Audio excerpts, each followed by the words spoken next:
Hi, my name is Sally Kyle, and I'm giving this talk on John Dalton Locke. It's a story of this man's life, and it's also touching upon the history of the United States back when it was a very young country and just getting organized itself. John Dalton's life intersects with a number of important times in our country's history, and so I will be discussing both in this presentation. But starting at the beginning, it's believed that John Dalton Locke's early ancestry came from London, England, with Thomas Locke and Christina French. However, this has not been verified, and I know we think this is a possibility, but we don't actually have proof that the John Locke, who emigrated to the colonies from whom we are all descended, actually was the John that we see depicted in this genealogical chart. But for the purposes of this presentation, I'm going to say that our story starts in July 1624 when Thomas Locke marries Christina French. And 2 years later, they have a son, John, and then 2 years after that, they have another son, Nathaniel. These two brothers emigrate to the Massachusetts Bay Colony in 1638. And John Locke settles in Portsmouth, New Hampshire, marrying Elizabeth Berry. They have a lot of children. They all survived, did wonderfully. We're going to follow the line of Edward, which I have highlighted in this chart. So Edward Locke marries Hannah Jennis, and they then have a number of children. Again, I'm highlighting Edward because that's the line I'm going to follow. Edward Locke marries Hannah Blake, and they have a number of children, and I'm following Timothy. Timothy Locke marries Lydia Dow, and they have a slew of children, and I'm going to be following their eldest child, Josiah Locke. Josiah Locke marries Bethia Blaney, and their youngest child is named John Dalton Locke, and that is the beginning of our story.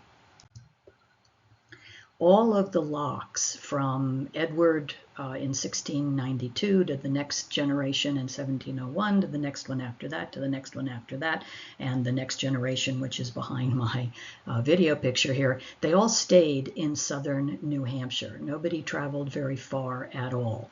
And I've put red circles around the names of the towns where they lived. And you'll see that they pretty much stayed close to the shoreline in New Hampshire.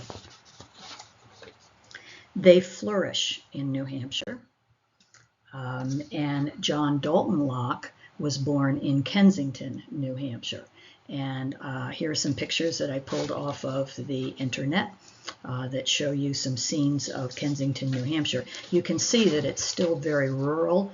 It's still a small village, if you will, probably very similar to the time that it was when John Dalton was born in 1809. Here's another picture. At the time of John Dalton's birth, remember he was the youngest child, his older brother Timothy had become a fairly prominent man in the area, buying and selling land in Kensington, Southampton, Seabrook. Another older brother, Josiah Locke, who was born in Seabrook, he served in the Battle of Bunker Hill during the Revolutionary War. And John Dalton and his siblings were born in Kensington. Here's another picture of Kensington.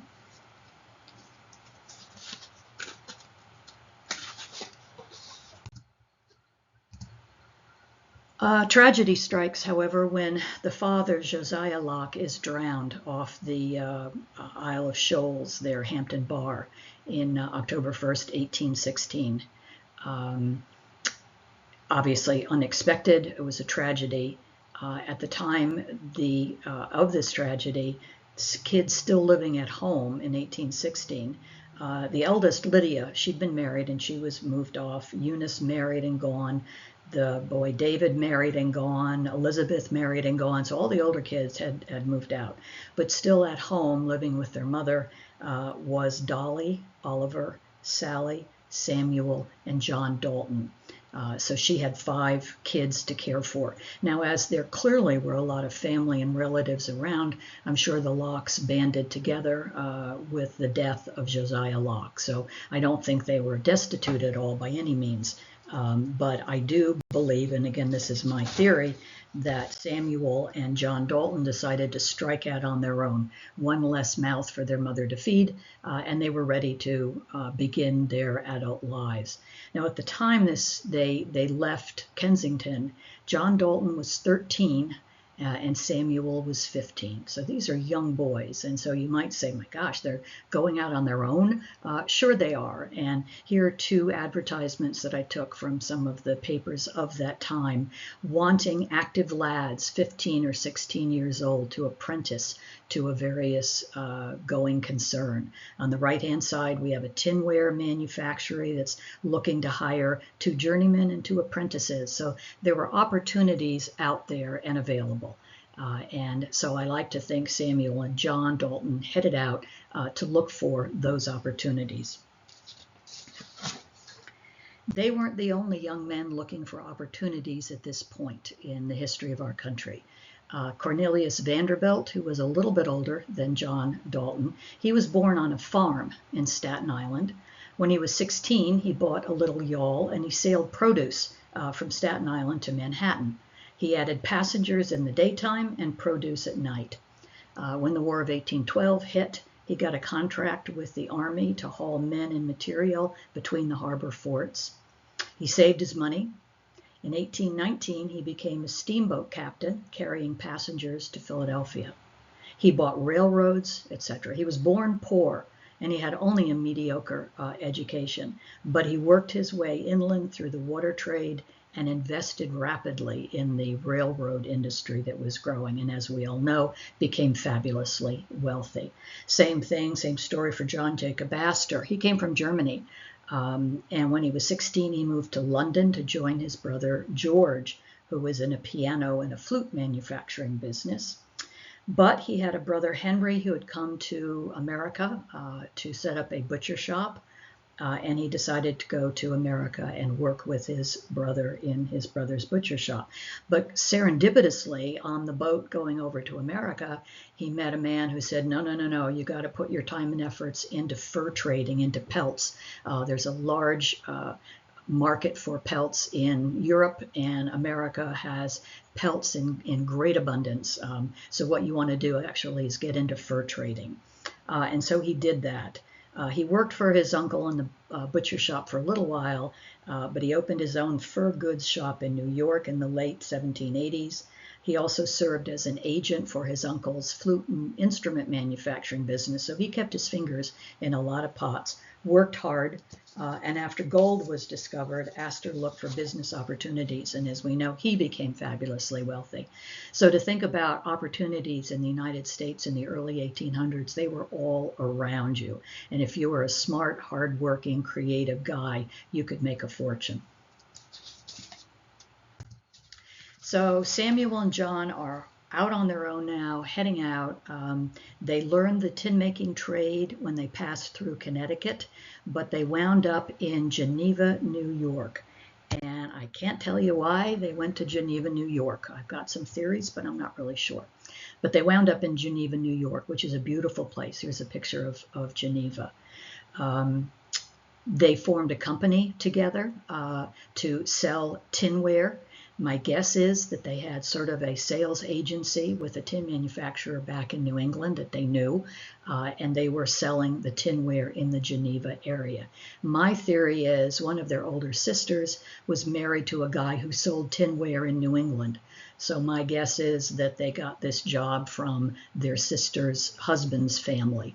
Have no proof whatsoever of that. But they are in Geneva, New York, and they have formed a company. However, this is the tinware that they would manufacture. This is called Japanware, japanned metal, hand-painted metal. But their corporation stopped in 1828. They dissolved it amicably, as we will see. But they separate and go their own ways. And John Dalton Locke meets and marries Julia Ann Goff in May of 1830. She was from a moderately prominent family in the Geneva area. She was only 15 years old. John Dalton was 21. So a young man, up-and-coming young man, and he marries this beautiful woman from a very good family because he can do so. He's an up-and-coming young man. Their first child is Samuel Morris Locke, named after John Dalton's brother Samuel. So this tells me that the breaking up of their company was amicable. He names his firstborn child after his brother. Samuel Morris was called Morris his whole life to distinguish him from his uncle Samuel. He is born in Geneva in 1831. In 1832, John Dalton and Julia decide to leave Geneva, New York, and they sell all of the assets in their home, and John also sells all of the inventory of his business. And the newspaper article reports that as Mr. L intends removing from the village, the sale will be positive. So if you look at the items that he's selling, for a young man, he was 21, 22 at this point, he had a large number of assets for such a young man. He clearly was doing things right. He goes down to New York City and he appears in the Directory of Tinsmiths in 1833. He has a partner, Locke and Carter, selling plain and japanned ware. 241 Water Street is in Lower Manhattan. And here we have another auction a few years later. So whether they did not sell everything, they went back to Geneva, back to New York, it's a little bit unclear. But they acquired more things. If you look on the right-hand side, I've highlighted in that blue box, pretty much everything has been purchased within the last 2 years. So they sold everything that they had, and then they bought a lot more. And they now have a house on Seneca Street, but they are auctioning off all of their goods 2 years later.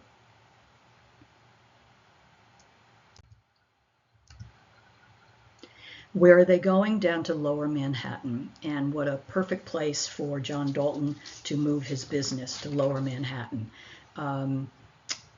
New York, the port of New York was the world's busiest port at that time in all the world. A lot of goods moving in and out of New York.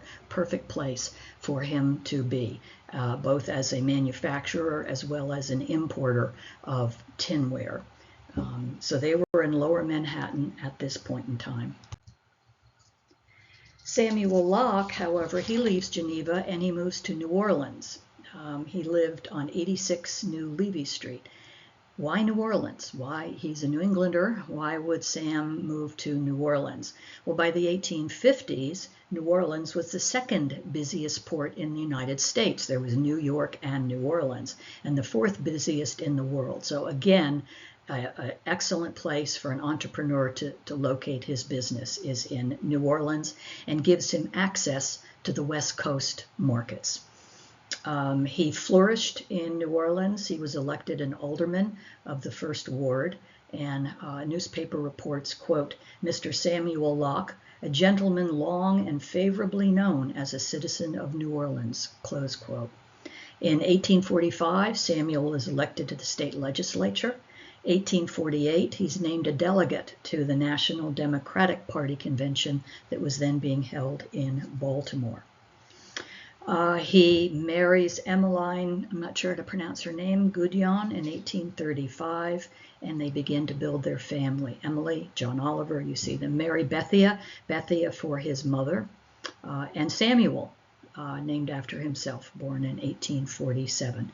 The newspaper advertisements show you the kinds of articles that his company was selling.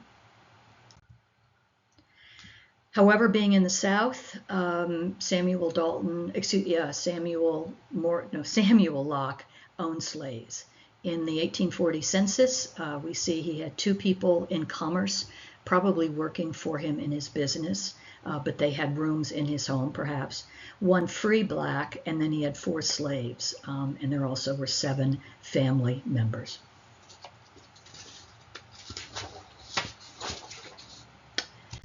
Meanwhile, up north, John Dalton's family continues to grow. Joining Morris, his eldest child, is John Josiah, born in 1834, named obviously for John Dalton's father, Josiah. Mary Amelia is born in 1836. That is her portrait there. She dies, unfortunately, in 1838. Then we have little Julia Frances, who's born in 1838. Charles Edward, 1842, Henry Clay, 1845, Emma, 1847, Frank in 1849. Every 2 years, Julia is having a new child. Good for her. She produced twins, Clarence and Florence, in 1853. However, sadly, they did not survive. Her last child was Auburn Gale, who was born in 1855. So what's happening in America in this time frame between 1848 and 1850? The California Gold Rush. Lots happening out on the West Coast, and a lot of tinware is required. And so here we see an ad that Samuel has put into the paper, goods for the California market.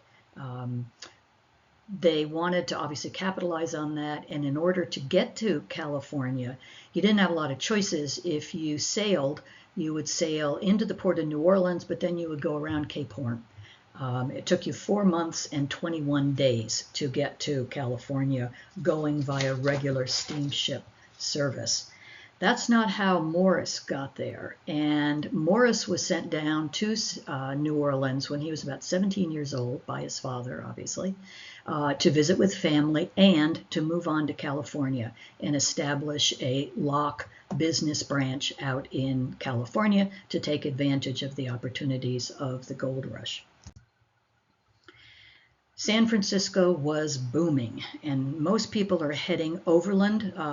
You could get there that way, of course, but 25,000 took to the waves, taking the ship around the Cape of Good Horn, or, I already showed you that, or you can travel to the West Coast by crossing the Isthmus of Panama.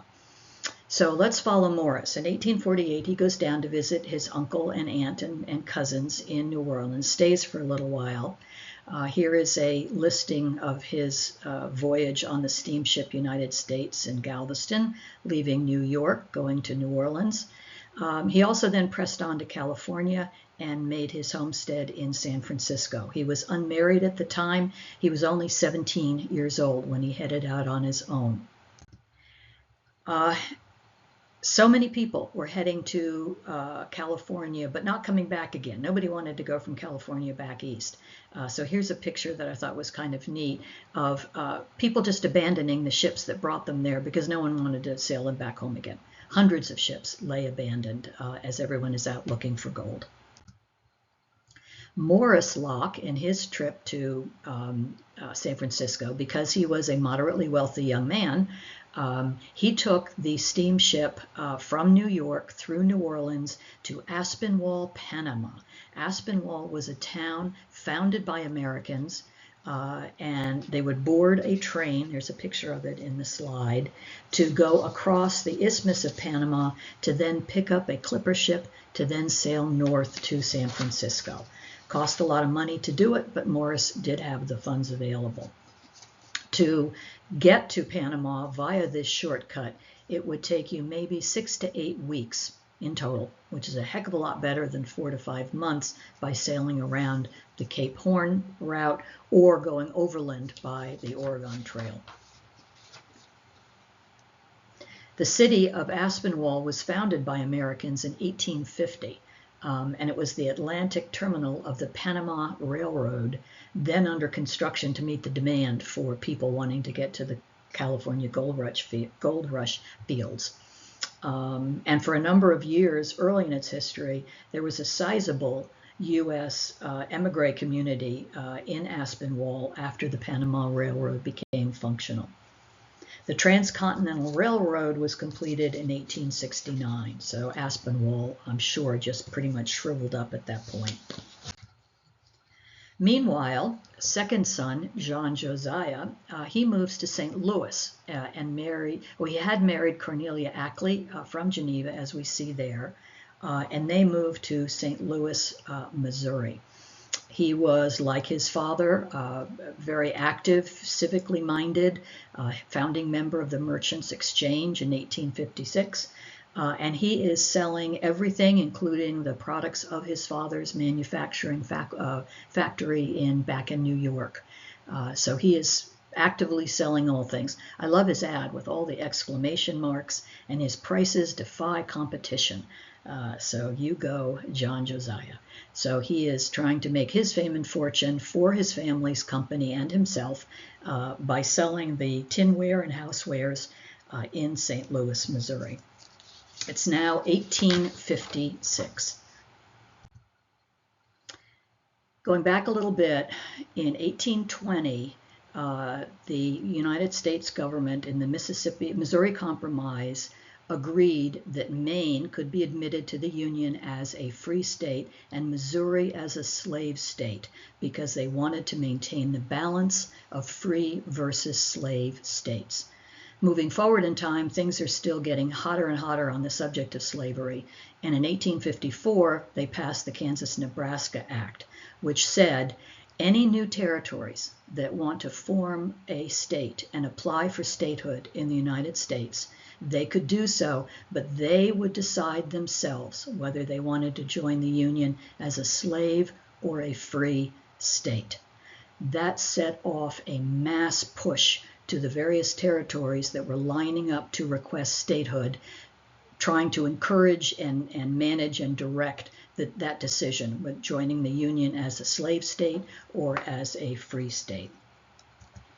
Bleeding Canvas is an example of that. Which way will Kansas go? Will it join the Union free or slave? John Brown, the abolitionist, goes out to Kansas in 1855 to try to encourage and manage and direct what direction the citizens should go. Lawrence, Kansas was sacked by pro-slavery Missourians right in the next state in 1856. So there was a huge amount of fighting and arguing in the new territory seeking to join the Union, whether they would come in as slave or free states. Kansas was admitted as a free state in 1861. During the Civil War, St. Louis was smack in the middle. It had a slave state on one side, and it could remain free. It was really, quite frankly, divided. The business people in St. Louis were wanting to go with a free state. That was the direction that they wanted to do. They supported the Union, and they rejected the efforts of the Confederacy to try to take control of St. Louis and direct it towards a slave state. The secession of Missouri, which was a slave state, was very controversial because of the disputed status of Missouri. Missouri was claimed by both Union and the Confederacy. They had two competing state governments. They sent representatives, both sides, to the United States Congress and to the Confederate Congress. In the lower right-hand side, we see a document that people were required to sign confirming their allegiance to the United States, that they were loyal citizens of the U.S. and not the Confederacy. And so they had to sign these documents committing to their loyalty. So this is where John Josiah is right now, doing business in St. Louis. And it's interesting to think how challenging that must have been, because the currency, we all know that the dollar is the currency of the United States. That didn't start happening until 1863, when the National Currency Act was passed. Currencies were backed by cities, by states, by different bodies that you could never be sure whether they were going to hold their value or not. So in one of John Josiah's ads, he's saying, "I will take Missouri money at par. That's what a great deal you're going to get from me." And here is an example of a banknote, a Confederate banknote from Missouri, the Southern Bank of St. Louis. And here is one from the National Bank, the St. Louis National Bank. That's banked by the good faith of the United States government. So there's all this currency floating around of questionable origin, and John Josiah is trying to be a merchant in that environment, which must have been incredibly confusing.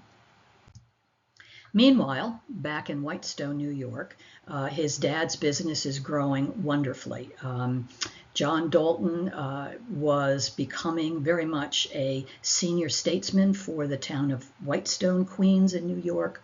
He moved out of Brooklyn to go up to Whitestone and is very much considered a founding person of the town of Whitestone. And I'm going to read something which from a magazine that came out in 1930, which says, quote, "There are 18 buildings devoted to the various branches of the enterprise, and the works occupy a block. The average number of employees is from 300 to 350. The business has increased almost constantly from the date of its establishment and is now growing rapidly. Mr. Locke has a very large domestic and a considerable export trade, most of the goods exported being shipped to Germany. A South American trade is about established, and the reputation of the products of the factory is such that they will be, in time, introduced in most of the leading markets of the world." John Dalton was also active locally. He contributed monies to the building of Grace Episcopal Church, and he served as a warden in the church. He paid $1 for each child of his employees in order to attend school. Back in those days, you had to pay to go to school. So he would, in effect, provide a scholarship for each one of the children of his employees so that they could go to school. Standing in this picture, that's John Locke in the center, John Dalton with the top hat on, and the three young men standing around him, I'm guessing, are the three sons that he still has working with him in New York. We know Morris is out in San Francisco and John Josiah is in St. Louis. So here in New York, we have his three sons, and in the back there, I think that is Charles Edward Locke. And that young man, I'm pretty sure, is Charles Edward Locke, which brings us to the saga of him. He was John Dalton's third son.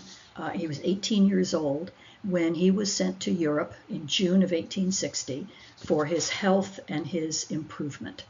The New York Times reports on April 11, 1861, that he was liberally supplied with money by his confiding parent. So here is this very wealthy American young man going off to Europe.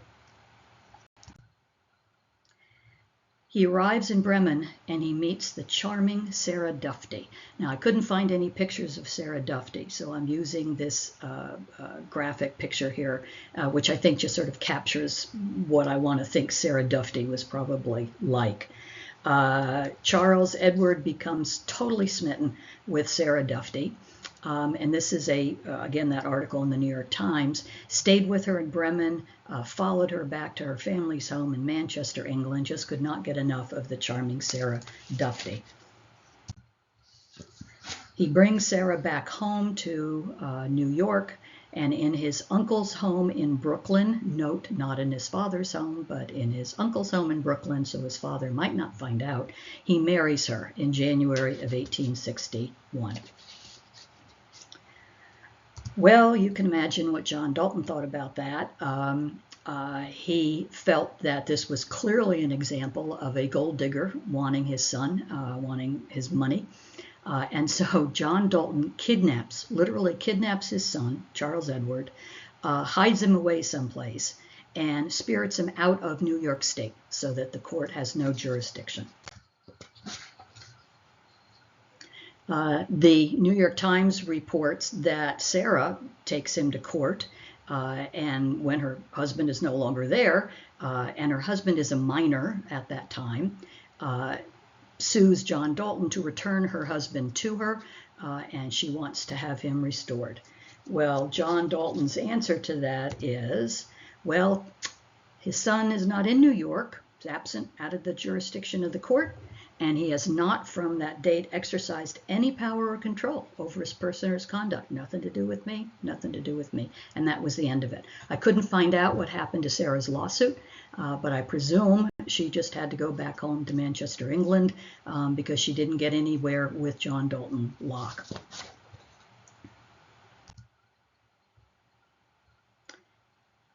In 1863, John Dalton found a proper woman for his son Charles Edward to marry, and it was Emily Milburn, and there she is. That's a picture of Emily.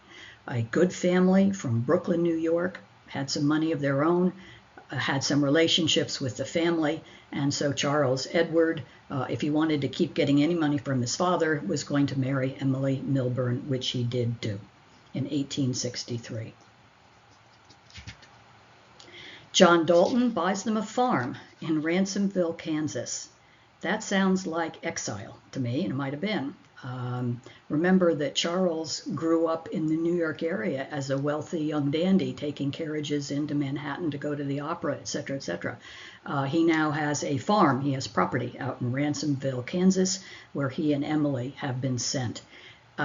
Why is that? Well, in 1862, just the year before Charles is married to Emily, the government offered land in the unsettled Western territories at very, very good prices if you would live there, if you would settle there.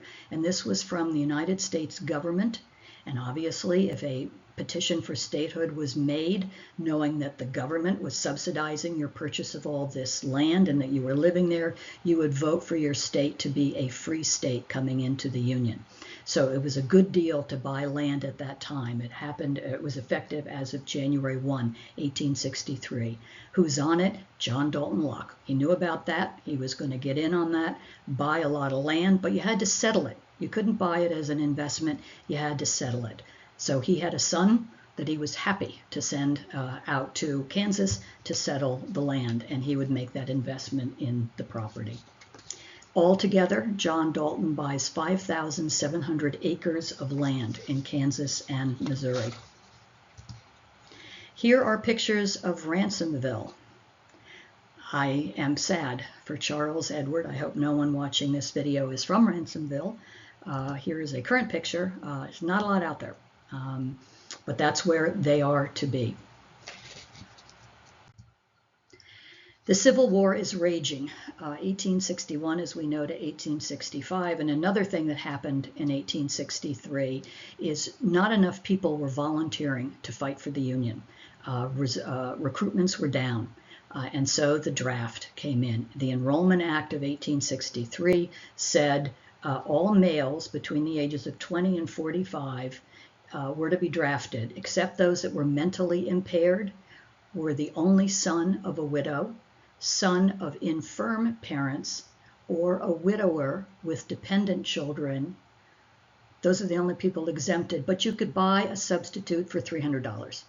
So if you didn't want your son going off to war, you could cough up $300 to give to someone else to substitute for your son. Those are the Locke boys that were eligible for the draft at the time. None of them served.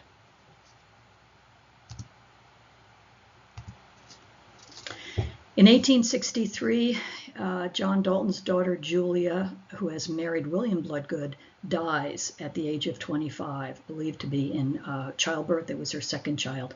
But she left behind one child, Julia Frances Bloodgood. That is a picture of her with her little child in her lap.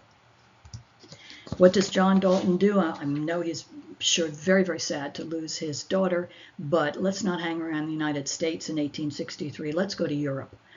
So the whole family packs up. John Dalton, his wife Julia, children Henry, Emma, Frank, and Aubin. Even Morris came from San Francisco to head over to Europe.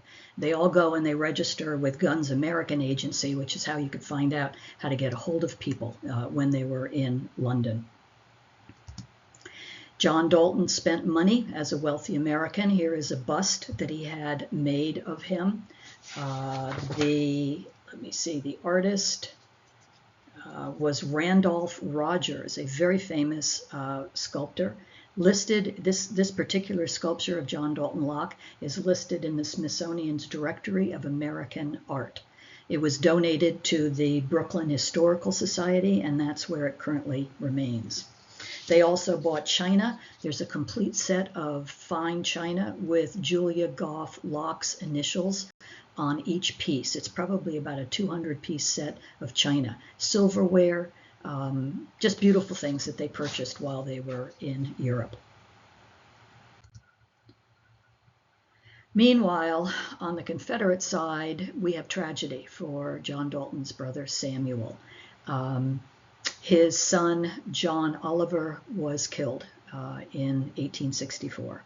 He was 25 years old. His daughter, Samuel's daughter, Modeste Emelina Breaux, she wrote a book in 1930. It was her grandfather. So she writes this book because she remembers as a child the funeral of John Oliver Locke. She writes, "My mother's brother, John Oliver Locke, ran away from college to join the Southern Army and died from wounds in Marietta, Georgia. My grandmother employed a young man in my grandfather's business to locate the body. It took him several months, but he was finally successful. My uncle was buried with military honors from my grandmother's home in New Orleans. I remember distinctly that my brother Locke, who was 3 years old, and me, about 6, hung over the banisters and watched the funeral. The coffin was draped in the Confederate flag. The members of his company in uniform, the military band playing the dirges, and the muffled drum made such a vivid impression on my childish mind that to this day I can still see it all." Samuel, his father, could not get over the death of his son. And he left New Orleans. I don't know whether he divorced his wife or what that was about. He went back up to New England and died about 2 years later. So he left the South altogether.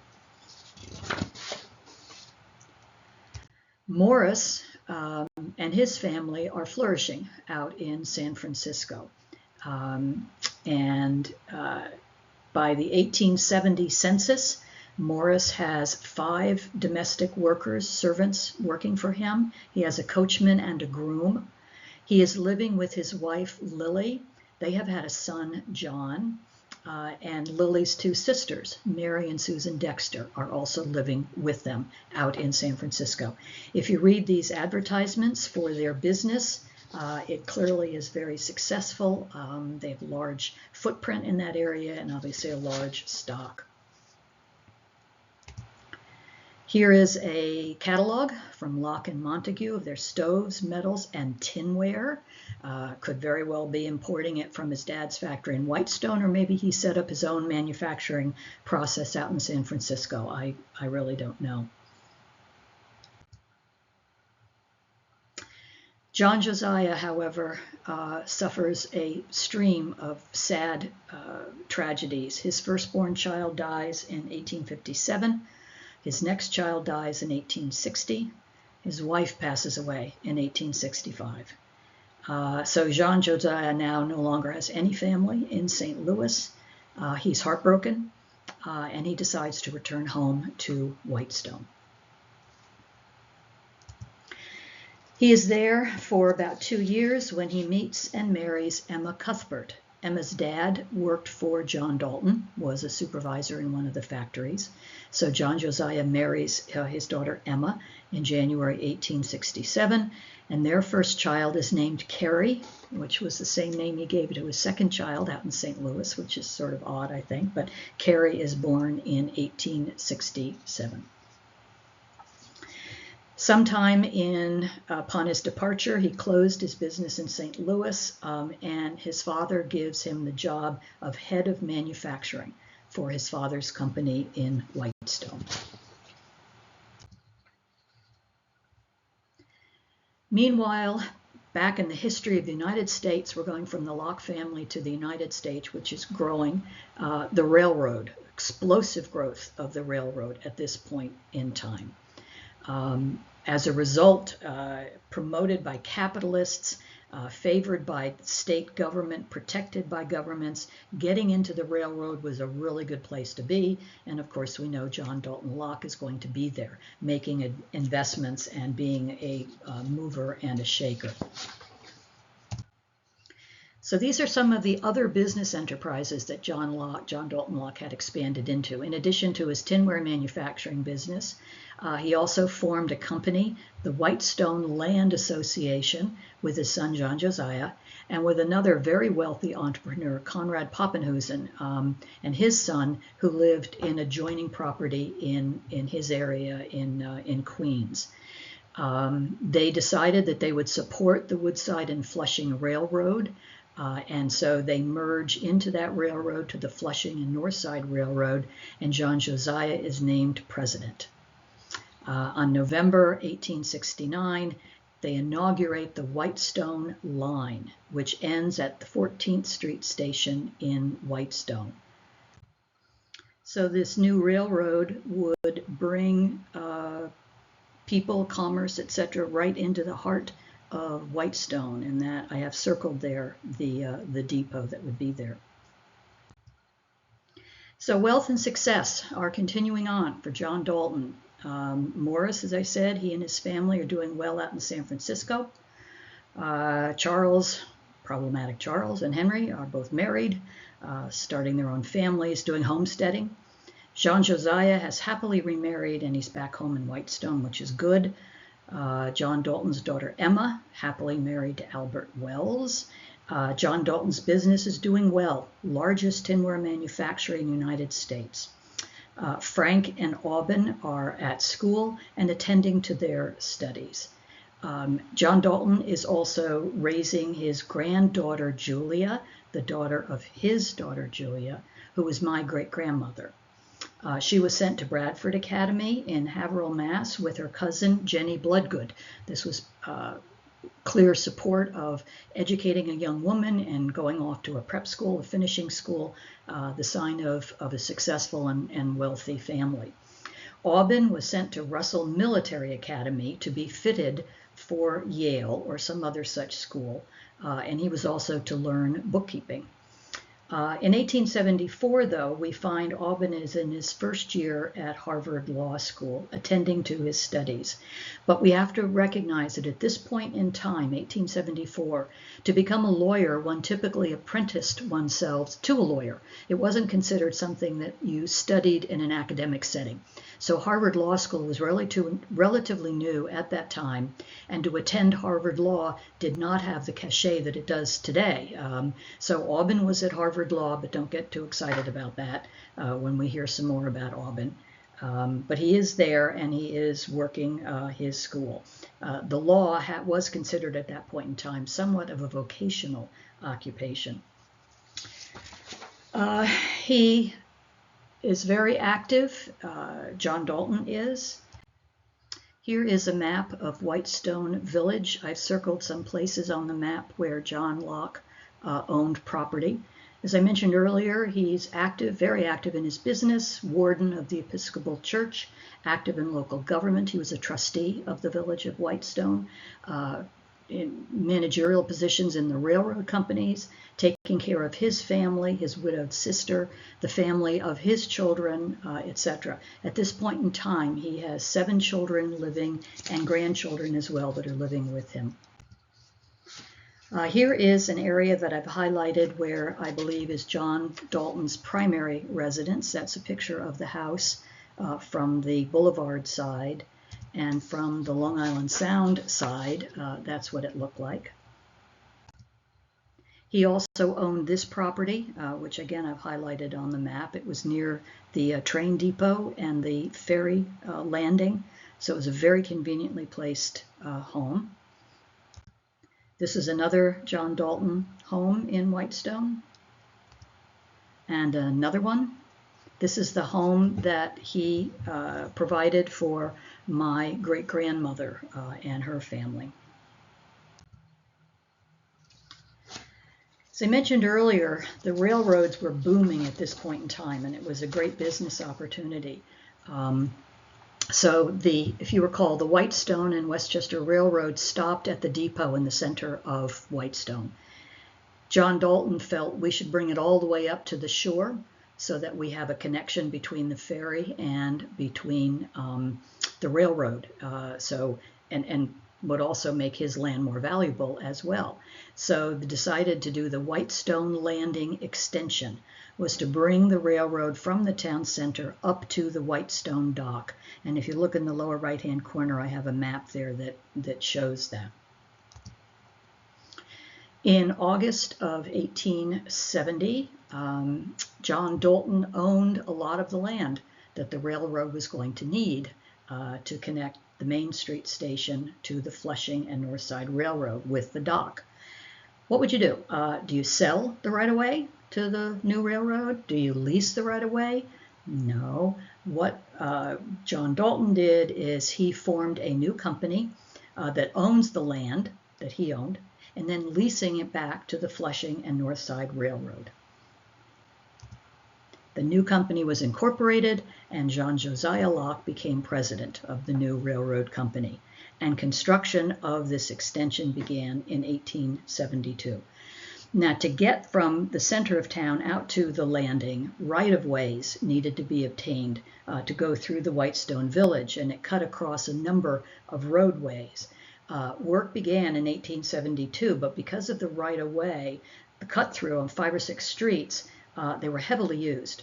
And so the company had to contract to have wooden bridges built over the railroad to carry each street so that people could get from one side to the other. So there were wooden bridges that needed to be built to allow the railroad to cut straight through up to the Long Island Sound. So here's a map of it, of where it was to go.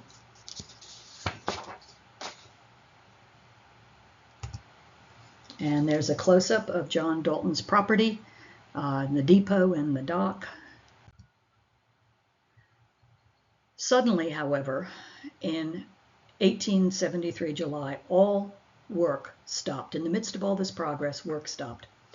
Turns out, back in July of 1872, John Dalton or John Josiah, we're not sure which one of them it was, made an agreement with Conrad Poppenhusen to take the bonds of the Whitestone and Westchester Railroad and furnish cash for building the road. But Locke, John Dalton, refused to agree when the directors called upon him to guarantee the cash for the contractors. All work stopped until pressed by the village to open the main avenue. Poppenhusen and the other directors, they put up the money and the 5 bridges were installed. But the breach with John Dalton Locke was never healed.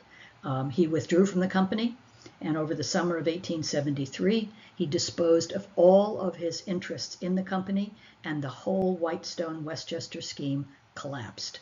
The right-of-way went unused. I mention this story because it tells us a lot about the personality of John Dalton. He was asked to do something that was financially inappropriate for him, he felt, and that was it. Nope, not doing it, and damn the consequences. I'm leaving. I'm out of here.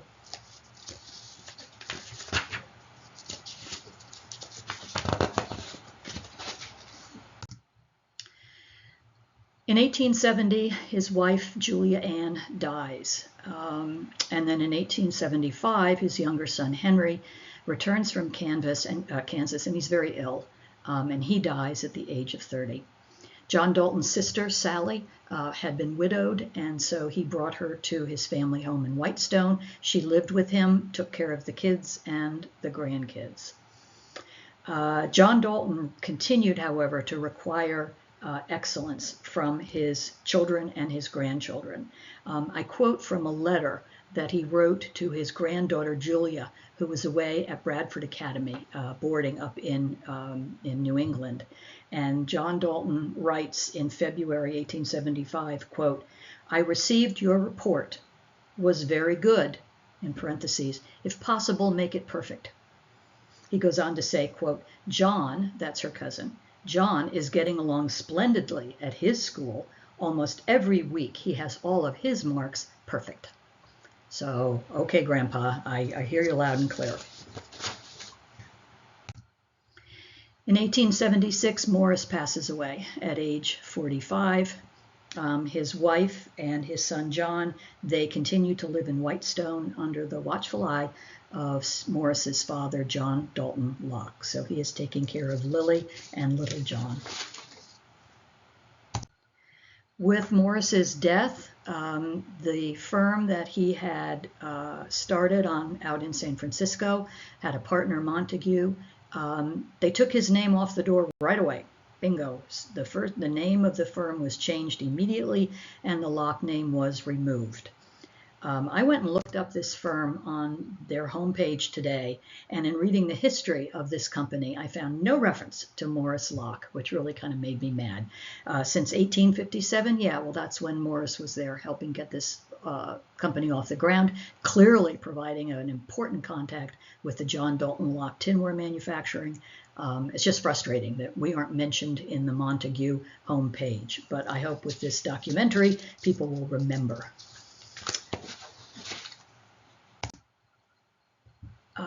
Morris, when he died, he was interred in the Locke crypt. John Dalton Locke had provided an underground crypt for all of the Lockes to be buried in.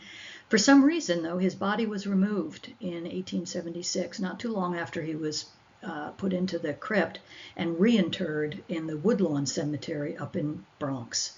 That is a picture of his crypt there. You can see S. Morris Locke. Don't know why he was moved out of the Locke family crypt, but he was. Now John Dalton has a complete rupture of his relationship with his son John Josiah. In January of 1873, John Josiah said, Dad, I can help you out. We need to plan for your retirement. You're working very hard. Let's form a new co-partnership that will allow you to retire, to exit gracefully from the company. John Josiah brings in Samuel Philly, who was a business associate of his out in St. Louis. Samuel Philly relocates to the New York area, and he comes in as head of sales for this new company. John Dalton Locke sells 2/3 of the factory to John Josiah and Samuel Philly as their capital contribution, and he takes back an unsecured note for those shares. He further contributes all of his ownership, inventory on hand, equipment and tools, as well as his steamboat, the Port Royal. But tensions grow between John Dalton and his two co-partners. I'd like to read the deposition because a lawsuit was filed, started out as an arbitration, but wound up as a lawsuit. I won't bother reading that. I'll change my mind. In essence, what happened is John Dalton had always been hands-on. It was his company. Things went the way he wanted them to go, and they had been successful. You don't argue with success. Do it my way or the highway. John Josiah had newer ideas. Samuel Philly had newer ideas. You borrow money in order to make investments to grow. John Dalton did not borrow money. So they had this complete difference of managerial styles, total complete difference. And finally, the tension was so great that John Dalton was not allowed to go into the factory. The people that worked there were told, don't listen to my father. If he said anything, don't pay any attention. He grew very, very frustrated, and clearly the partnership was falling apart. So the decision was, we will go to arbitration to find out what the company is worth, and then I will buy back my shares. This is John Dalton talking to John Josiah. You guys leave, I'm going to buy back my shares. Well, the arbitration was a complete debacle because it was so poorly managed that the valuation given to the company was way out of line with what was appropriate. They had included in the valuation something called lost future profits. And that was money that John Josiah and Samuel Philly were going to earn in the future by their good work with the company, and by having to sell their shares back, they were losing that money. John Dalton, in effect, said, you got to be kidding me. This is no. So he went to court to say, nope, I'm not doing what you're requiring. The court came down, going all the way up to the Supreme Court of New York State. The court decided that, yeah, you're right, this is a terrible valuation, but you should have come through the court process in the first place. We're not going to get involved. This is an arbitration. So the court denied his request. He finally said, I'm not doing this, and he once again went to court. But in the middle of all of that, unfortunately, Jean Josiah passes away. And with his death, the partnership also suffers irreparable damage, and the company is basically left in tatters. And here is an example of, or rather a newspaper article about the breaking up, the legal troubles of a great manufacturing house. It's just very, very sad that the whole thing fell apart. Jean Josiah moves out of Whitestone, moves his family up to Goshen, New York, and then dies a few years later at age 43. He died with a heart attack. In John Dalton's letter to his granddaughter Julia, who's up, as I mentioned, at Bradford Academy, it is so sad to read his letters to his daughter. And I quote from some of his letters here that he wrote at that point in time.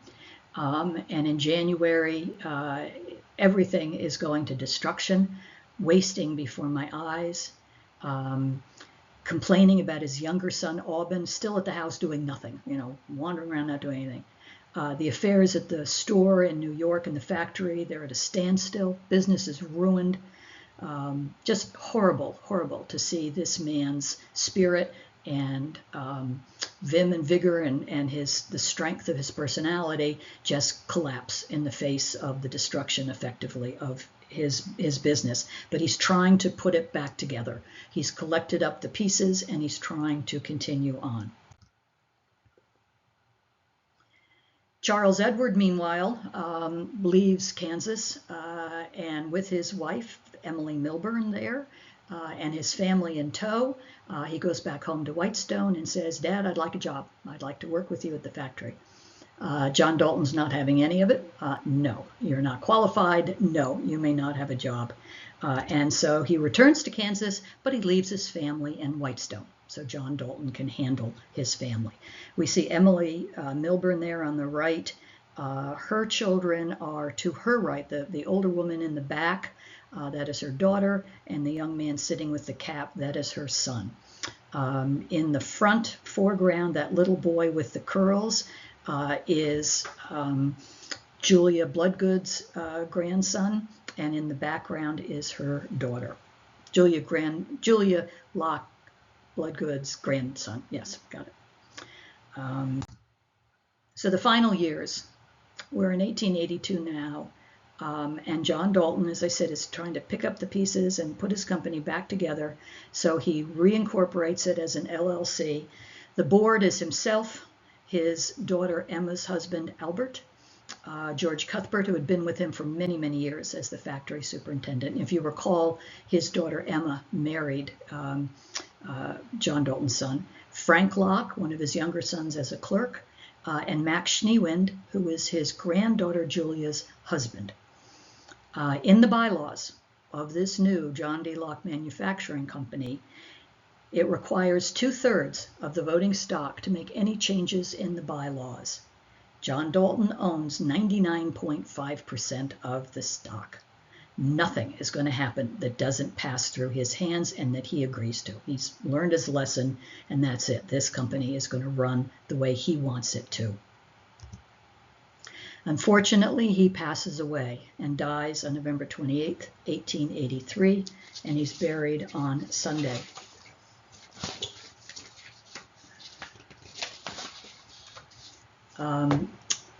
His eulogy is given by Mr. Albert Wells, who is Emma's husband, and he's vice president of this new company, and he says, quote, referring to John Dalton, "He was a man of great perseverance and unswerving principle, and his fortune may be estimated at $1,300,000. In today's dollars, that's about $50 million.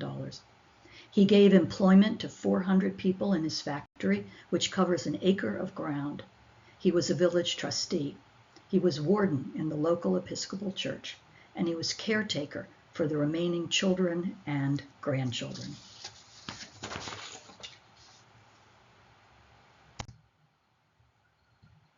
He left no will. This to me is mind-boggling. This man who cared so much for his company and for his family, and he made no provisions for his assets, how they were to be managed at his death. And guess what? The next day, Frank already has the papers drawn up, and he's going to take control of the company. John Dalton was buried, I think it was a Sunday. Monday morning, Frank is right there with all the paperwork in hand to take control of the John Dalton Locke company. His siblings say, no way, you're not doing that. And they have to sue to stop him from taking control of the company. Frank claimed that John Dalton asked him to take care of things during his final sickness. Quote, "My father was a very industrious man of strict business habits, and nothing gave him more displeasure than to see about him a son who was doing no work." Albert Wells, Emma's husband, meanwhile says he was the man John Dalton relied upon to run the company in the final days, and that Frank was nothing more than a clerk and he was making $8 a week. Frank counterclaims that Charles and Auburn are notoriously unfit. He says they're not resident in New York anyway, so they can't file into this lawsuit. Charles claims that he is, because he lived in Chicago until December 1st. Remember, John Dalton was buried on December 2nd. So he moved to Queens right after that.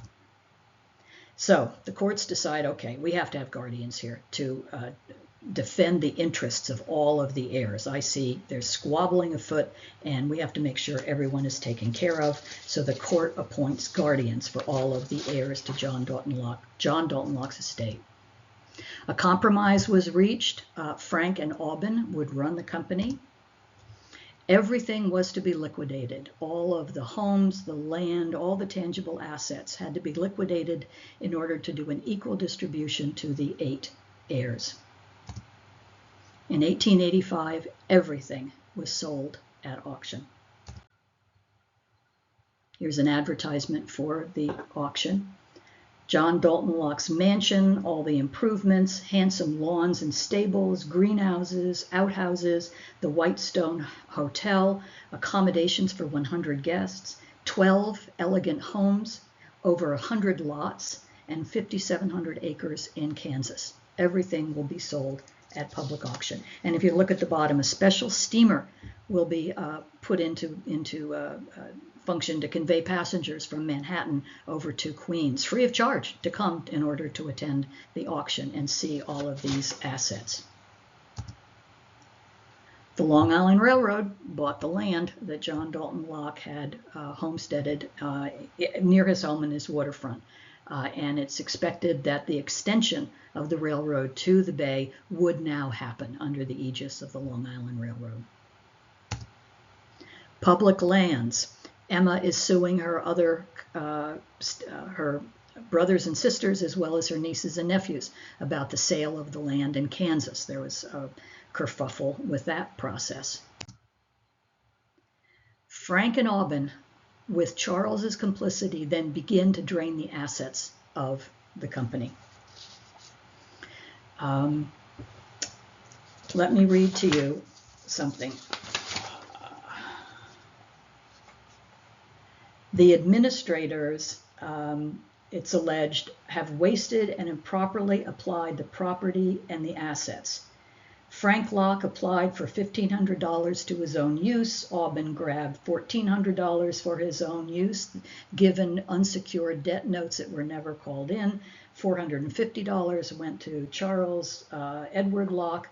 The administrators themselves sold to Charles E. Locke certain property that Charles E. Locke was allowed to set the price of the property, and it was purchased with a note, an unsecured note that was never claimed, i.e. they gave it to him. The debts have not been canceled. They just grabbed everything that they possibly could, liquidated it. Frank's salary went up by 500% in no time at all. The heirs sue. When they find out what's going on, that they're being robbed blind of their inheritance, they sue Frank and Auburn, and Charles as well.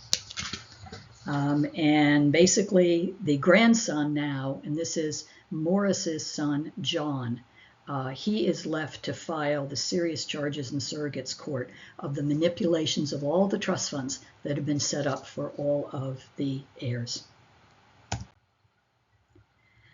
And so it pretty much comes to an end. The tinware manufacturing interests of the Locke Company, and you'll note it's interests, not the company itself. Business was established in 1827. Please address your interests to A.H. Wells, who is now president of whatever is left. So what happened? Shore Acres Realty, a developer, bought a lot of the land and the real estate and developed what now is the community of Beechhurst. The Locke barns burned to the ground in 1895. There's a newspaper article about it. They thought it was arson. Squatters were in some of the abandoned buildings because no one was taking care of them. In 1930, the cemetery where the Locke crypt was located was looking for maintenance fees to keep the grounds updated or maintained rather. And they contacted all of the Locke heirs, and none of them wanted to take control of the Locke cemetery plot and crypt. They disavowed it because they didn't want to have to pay the maintenance charges. And no stone exists there, which I find amazing. The picture in the lower right is the area where the crypt is underground, but there's no stone marking it. So in summation, John Dalton Locke leaves home as a young man, amasses a fortune over his lifetime, is very rigid, very controlling, very focused on building his wealth and taking care of his family. His failure to leave a will, however, destroyed everything after his death. So where are we today? About a few years ago, Samuel Dalton Kyle was born. That's my grandson. And he's carrying on the name Dalton and Samuel as well. The oil paintings that you saw in this presentation are held by myself, my sister, and my brother. They're hanging in our homes. We have the Locke china, the Locke silver. We have a lot of printed materials as well on the Lockes. And so we're keeping John Dalton Locke's memory alive and well documented so that we can understand and watch and hear the story of a young man who goes from nothing to everything and then complete destruction at the end. So that is the story of John Dalton Locke. And thank you so much for listening.